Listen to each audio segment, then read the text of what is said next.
and we are live on Allsop and Allsops. Are we live or not? Yeah. You sure we're live? Yeah, we are live. So I'm seeing it's I'm ticker seeing on here. We're definitely on there and on there. Welcome to today's episode of Taking Care of Business. This is a special edition. It's a live edition where we're taking questions on real estate, football, men's grooming. So weird, boy. I'm just seeing this on the screen here. It's like a really rubbish version of Big Brother. Just watching ourselves. What's the room called that you go in a Big Brother where you chat and you admit what you did wrong? It's the diary room. Diary room. No one wants to go in the diary room. Nobody.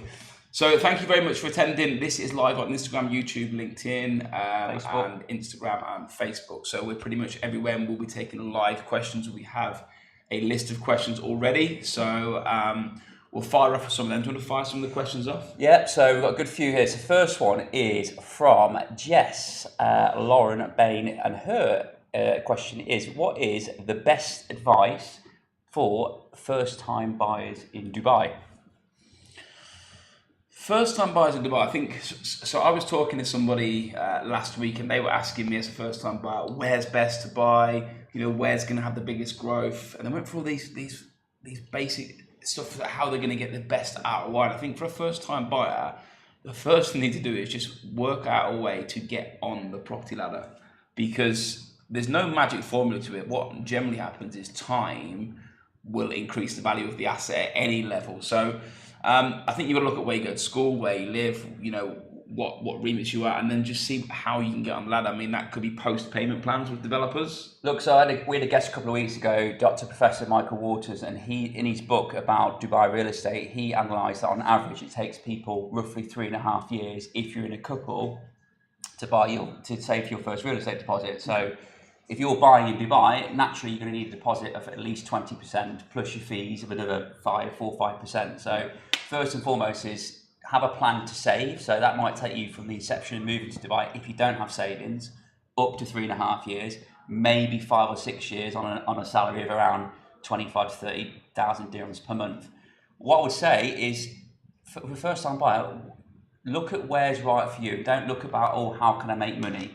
Like Lewis said, it's where do your kids go to school, where do you work? And then ultimately as well, is picking a community that really sits well with you. What's is a good park there? Is it well kept? And then make a decision from there. So basically I think our advice is to get on the ladder as quickly as you can and worry about it afterwards. So I've got a live question here from Steve Alani. Thanks for the question, Steve. And Chris Galley says, good morning from the UK. I'm sure, what time will it be in England now? 9? 9:05. Bit of rain in England. Good Get morning your coffee from down, the UK. And good afternoon from Pakistan from Irfan. So good afternoon to you. Hey, Irfan. So Steve Lani's question was, what is the interest rate in the UAE? It's almost 6% in New Zealand. Mm-hmm. So fixed rates, as of a few weeks ago, you could be looking just shy of 5% for a 5-year deal. Again, these things change, but we're expecting another interest rate hike this evening at 10 p.m. Just while we're talking about, I think this may be certainly towards one of the last ones, and I think what you might find is positive commentary attached to it. The reason they're doing 4.99 at the moment, or close to that figure, is the banks are hedging that the rates will come down at some point later this year. So, I think if I'm talking to someone about buying a property, do you jump into a fixed mortgage? Not sure, because they're probably going to come down anyway. I think with mortgages, and this is for obviously those listening, is that obviously 6% is high compared to when they were pretty much giving money away a few years ago. I think it was like 0.25% was the base rate plus the bank's profit on top. What I will say is I bought my first house at 18, so what was that, 23 years ago. My interest rate was about 7.25%.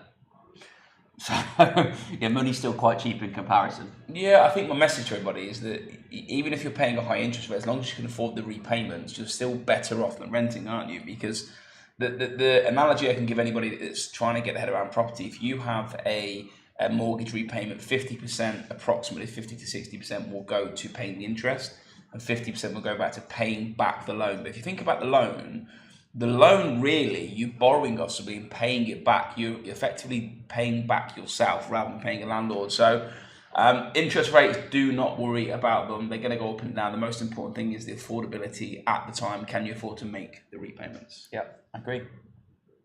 Next question. So next question we've got is, what have you done differently compared to other firms which has allowed you to succeed? I would love to answer that one. Go ahead. You can jump onto this. Honestly speaking, so nearly 15 years we've been open this September.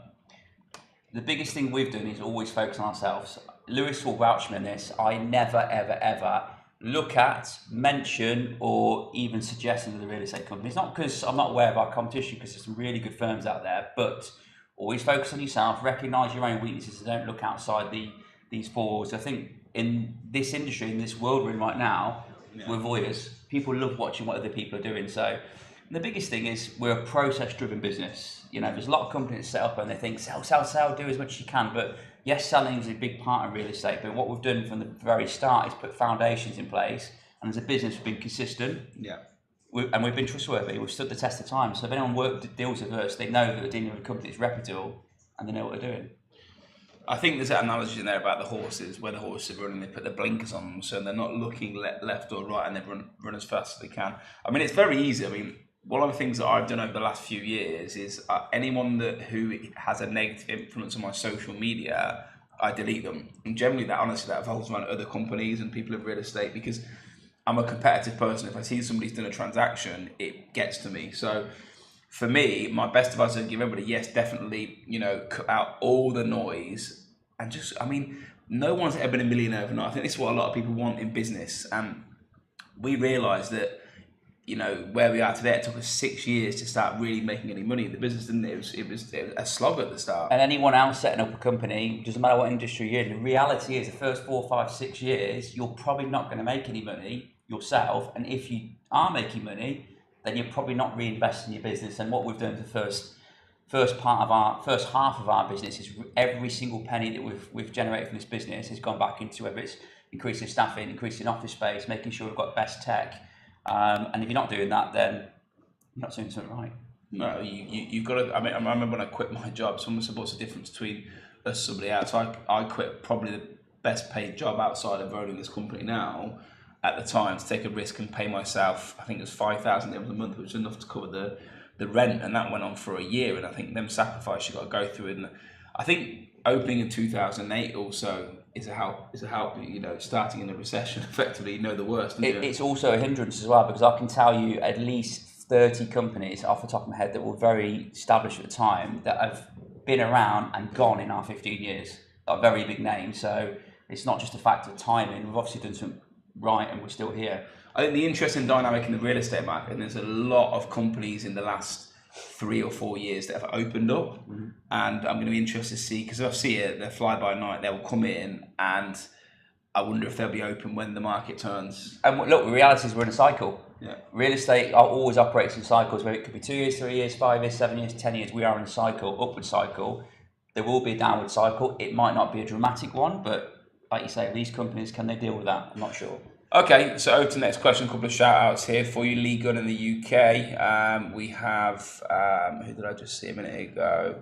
Chris Gailey. I'm going to answer Chris's message. 2 messages on AI. So this message says, with AI on the news over the last 48 hours here in the UK, what effects do you think, if any, AI will have on the property markets, positive or negative? So I'll start by answering this. So me and Carl were talking off camera. Chris Gailey is also within real estate.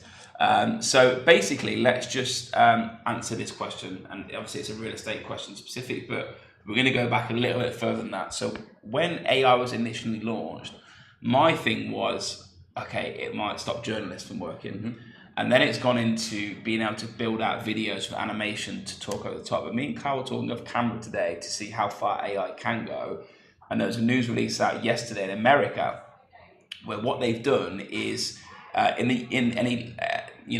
let's say the US and UK have the historical law, so they'll look at cases that have happened 10 years ago for what happened in that scenario. Anyway, AI now is able to get 10 years, 15 years of laws and let's say whatever's happened in the courts, and able to do historical scrape on them and create a case for the court to show that this historically has happened. That blows my mind.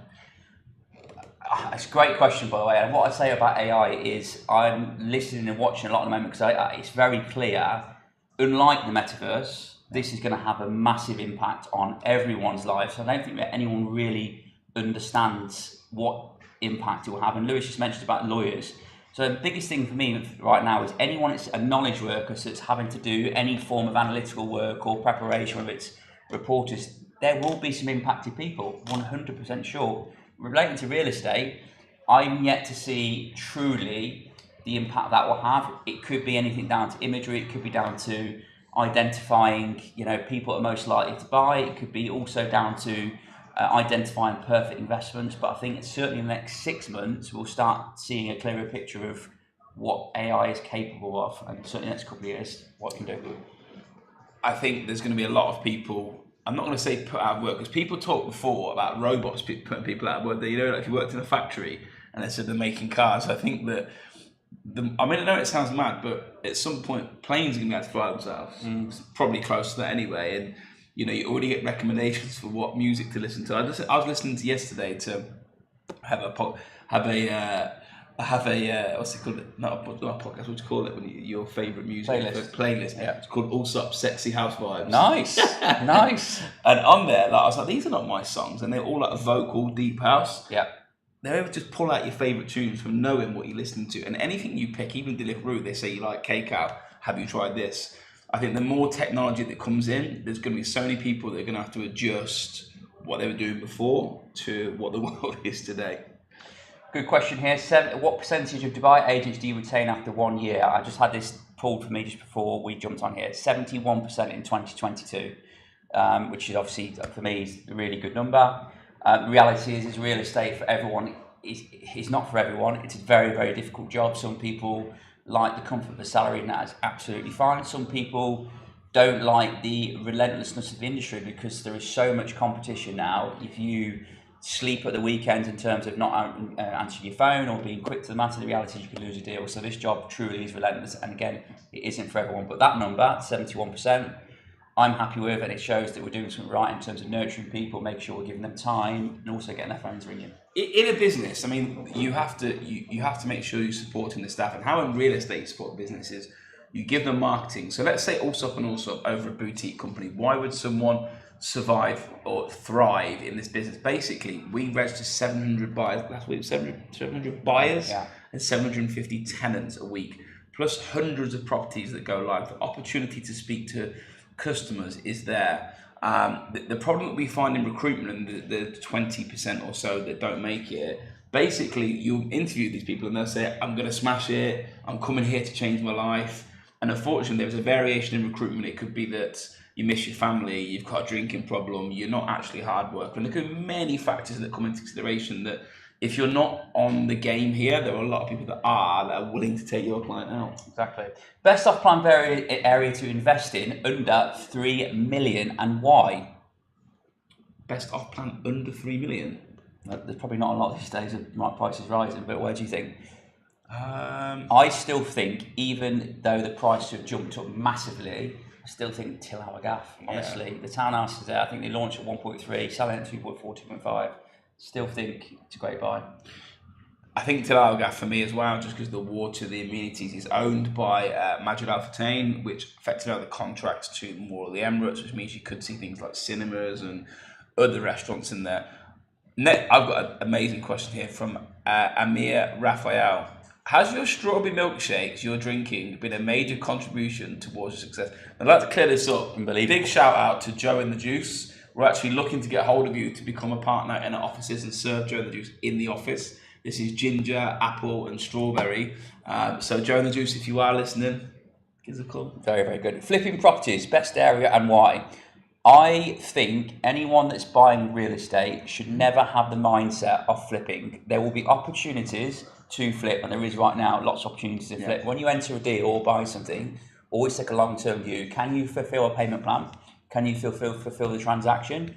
That's what you should be doing in terms of looking at a long-term view. But ultimately, there are opportunities to make money on flipping now, today. One of the best opportunities at the moment for me is Jumeirah Islands. Jumeirah Islands has villas you can buy for 10 or 11 million. If you completely gut them apart and you renovate them again, they can turn into 20 million dirham villas. And the thing is with renovation over here, and it is being done, I've got a couple of friends that do it, basically you don't pay any capital gains. So it is a business with a business. For me, you know, if anyone wants to know my investment techniques, I don't actually flip. I buy and keep, and I've always done the only time I'll ever sell is not buying something bigger. I need to release the cash flow to do it, but I'm a big believer in the long term. You win. I mean, if you flip a property and you make £10,000, it's not going to change your life. But if you do that for 10 years and that goes up in value and you get the rent off it, it compounds. I think it's just too risky going into the mindset of flipping. Ivana has sent Bruick, it's sent quite a lot of questions. I'm going to pick one of them out, Ivana. I'm not going to answer all of them. How do you know you're investing in quality real estate when you're buying off plan? I think it all starts with a developer. So you choose it, you ensure you pick a developer that's got a track record, delivers on time, known for quality, known for upkeep of community, and then work your way back in regards to what's the project like. So is there any differentiators in the development? What else does it do? For example, you know, that Upper House project a few months back in JLT, you see that's aimed at creators at the podcast studio there. You can see they've got electric car charging there, so they're differentiating themselves by the project. And you look at the Royal Atlantis, I mean, you know, that you can't compare it to anything. So I think developer, uniqueness of project, and then obviously for me, payment plan, how does that all work out? I just think quality is like my number one thing. It's a cornerstone for any type of buy, whether it's a car, a house, an investment. It doesn't matter what it is. I look at who's building it, what it has, what it represents, and who's going to be living there. I think too many people try and pick the cheapest option. Even when they're buying a house, the mad thing is with people is they go, oh, I'm not going to buy that one because it's 100,000 dirhams cheaper. And I'm like, do you like it as much? No. And I say to these people, I'm like, imagine sitting on the sofa going, oh yeah, I've got a right good deal on this. I know it's got a shit view now, but like, it doesn't make sense. Like, you have to buy what you believe in. Quality products will always trump everything else. I agree. Seeing billboards with 1% down on Sheikh Zayed Road, is it deja vu of 2008? Difference between 2008 is more people have more liquidity, so more people having to put more money into a project. These developments have got 1% down. They're probably a smaller developer, so they're probably having to be attractive on pricing to compete with the bigger ones. I don't have concerns about us 2008 being repeated, because I think there's a lot more things in place now than there was then in terms of regulation, in terms of liquidity, and ultimately the amount of people coming into country, that doesn't concern me. I think, just again, anyone that's got the deja vu situation of 2008, absolutely categorically not. I remember when I was 20 years old, I was buying floors for 24 million dirhams and putting 2% down and hoping to flip them. And developers would do 90% on completion. Today's markets, look at the new launches, developers are collecting 70, 80%. And also the difference here, people that bought properties 3 or 4 years ago, how much liquidity have they got in it now? Yeah. There is so much asset value within their properties that they've bought over the last few years. Dubai specifically is just in such a healthy place. Okay, so Daria Vakaria has said, I want to start my career as a real estate agent. I'm a fresher. Do you guys hire freshers and train them? What is a fresher? New or new? No, doesn't a fresher mean in America? Like, can someone write this in the chat if they know what it means? Showing our age here, by the way. I'm sure in America it means I've just finished university. Is that what it is? Yeah. So aliens, give it. Is anyone that's in uni, give me a shout out on here. I will say to you, freshers, that is our specialty. Taking someone from the very start, no experience, nurturing them and getting them up to year one where they've established a good footing in real estate, ready to kick on. That is our specialty. So if you're looking to get into real estate, honestly, there's no better place. Come and see us and go through the interview process, and then look, anyone that's even thinking about into real estate, I mean, one of the lads in here, Ewan Craigie, he worked for us for about 5 years. He's gone on to be one of the most successful property entrepreneurs who's left our business, and he's having a great time watching his investments going on. Our job here is to get you up and running, and all we need from you, in which Ewan brought when he came here, give us a work rate, give us a commitment to succeed, and we're happy to be a stepping stone to someone's future in the business, aren't we? I'm just drawn to the Coventry City question. Coventry City, be where they belong next season. I'm going to put it out there. We're going up. If we get through to the playoffs, I'm feeling on a one-off game, no one will beat us on that day. No one. Why are you jinxing us? Luton worry me though. They're the only thing worried about. I honestly believe if we get into the playoffs, which we should, I'm confident. Just on you and Craigie, obviously just a great shout out, thank you very much. But East Sports Norwich, and they didn't make the playoffs, so they're not in a good place at the moment. Okay, so we're going to take 2 more questions about real estate and investing. If you've got any more that you want to throw out. Someone's asked about the Wrexham effect. Will we see Allsops returning to Sky Blues? We were 5 years as sponsors. Proud to say we were there for the Checker Trade, League 2 playoff, and then I think we were there for the League 1 winners. So 5 years, we've had our time. There's a great new owners in, and we've had our time. So yeah, we won't be going back. Okay, so last question I've got here is: do you see the market continuing to go up compared to the rest of the world, which seems to be struggling? I'll answer that for you specifically. Thank you for letting me answer this. Dubai is in a wildly unique place, and the reason it's in a unique place is if you go back to lockdown, if anyone remembers living in the UK or being in the UK, and when the rest of the world was shut down, they were saying, come visit Dubai, do you remember this? And then obviously everyone started to fly to Dubai, and then it kicked off. And what you found from then until today, Dubai are doing everything in their power to capitalise when the rest of the world has problems. So they create retirement visas, they've got investor visas, they have ability for technology to come and work here. They create 100% business ownership, which is completely new. All these things that I go on and on about. And with the rest of the world currently, whether it's Russia and Ukraine, whether it's the UK currently with the situation they're in, the safety, the US, what's going on there at the moment, everywhere in the world there is something going on. And Dubai, with its tax-free, is the safest place in the world to live. It's been voted holiday destination of the year to go to. All this capitulates that people are coming here to stay and live now, not just for holiday. And I think the biggest problem Dubai faces is undersupply. There's too many people coming here, and we can't build houses quick enough, which is putting pressure on rentals and sales. It's undersupply, it's adapting the road networks, it's trying to adapt to the big surge of people. It's people I'm speaking to back in the UK that I've never thought in a million years to uproot their family and move to this country, but they're seeing not just like the money and the lifestyle, it's like how safe this place is, being in a warm climate all year round. These things really matter to people.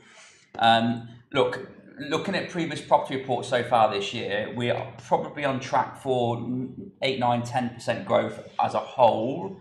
That is really healthy. Yeah, I agree. And sustainable. Well, thank you very much for coming on the podcast. You will see on our next one, hopefully Coventry be in the Premier League based on the Sky Blues. Come on. Shout out. And the property market will continue to go up according to our crystal ball. Cheers, guys. Thank you.